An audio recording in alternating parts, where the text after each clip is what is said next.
LeBron is on the cover of GQ magazine for, I believe, March. I believe it has not come out yet, though we have had a preview of what is to come.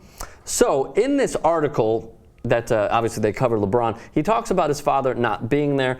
The Huffington Post basically made an Instagram post for him. They created a picture for him, one of his quotes from the GQ article, and he reposted on Instagram. So if we could pull that up very quickly. Here's the caption: "Because of you, Pops.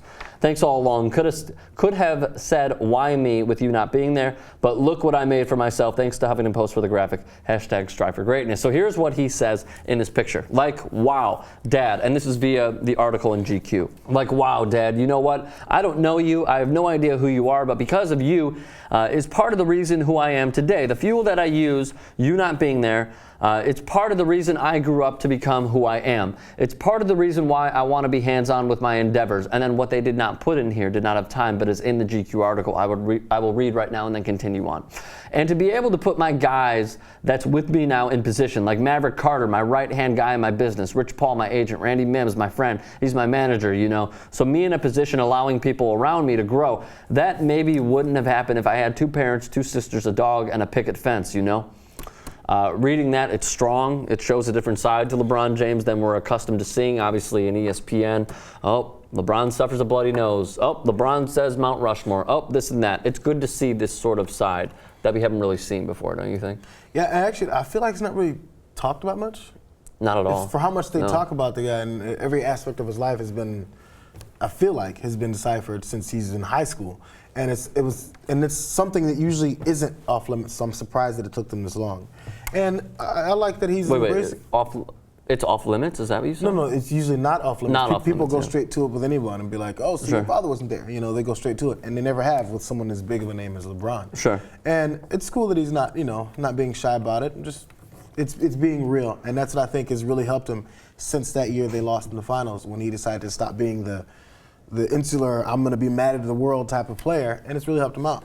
Now, this is not the first time that they've addressed this. Gloria James in 2002 in the ESPN article said the man's name, Anthony McClellan, LeBron's dad, she said was a casual sex partner, and he's also kind of a criminal, arson and theft, to name a few. LeBron on his mom, also in the GQ article, "My mother really struggled. She had me, her only child, when she was just 16 years old. She was on her own. So we lived in her mom's great big house in Akron, Ohio, but on Christmas Day, when I was 3 years old, my grandmother suddenly died of a heart attack and everything changed. With my mom being so young and lacking any support and the skills and education necessary to get ahead, it was really hard for us. We lost the house. We moved around from place to place 12 times in 3 years. That's incredible. It was scary. It was catch as catch can. Scraping to get by. My mom worked anywhere and everywhere, trying to make ends meet. But through all of that, I knew one thing for sure. I had my mother to blanket me and to give me security. She was my mother, my father, my everything. She put me first. I knew that no matter what happened, nothing and nobody was more important to her than I was. I went without a lot of things, but never for 1 second did I feel unimportant or unloved." Again, a different side that we are seeing. We know that he loves his mom. We see, like similarly to Ray Allen and, his mom. We see them courtside, and that's sort of the only story we see. But to hear it from his mouth and being put in GQ and now Yahoo and whatnot, that quote was via Yahoo, obviously via GQ. It's just refreshing for me to see. I mean, it really is. Just to see, we talked about Serge Ibaka helping someone out. And now we're seeing an in-depth look and reflection with LeBron and how much he has overcome, and how he's sort of been put in this better position, even though times were hard for him. And not having a dad, I mean, like, I certainly cannot reflect on that. I'm lucky to have a dad and a mom and a great family.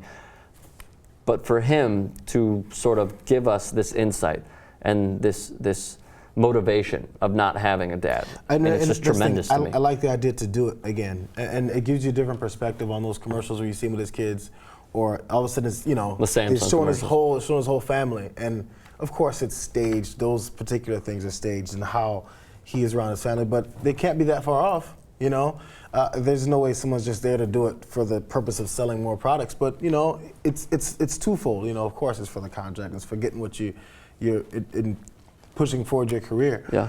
But it really gives you a different insight into how he is and why he is that way. And his kids are lucky. It's very cool. Because a lot of times people may continue that same kind of streak if their father wasn't there, then they may not be there because they just didn't know how to develop the skills to become a father. Sure. And a lot of times, that's the way it is. And some people have a way to figure it out. And maybe, as that last quote pointed out, his mother taught him that by herself. You know. But never for 1 second did I feel unimportant or unloved. That's what you're talking about. Yeah. All right. So I mean, I love it. Leave a thought in the comments. Please try to keep it clean. A great story from LeBron James. Really great.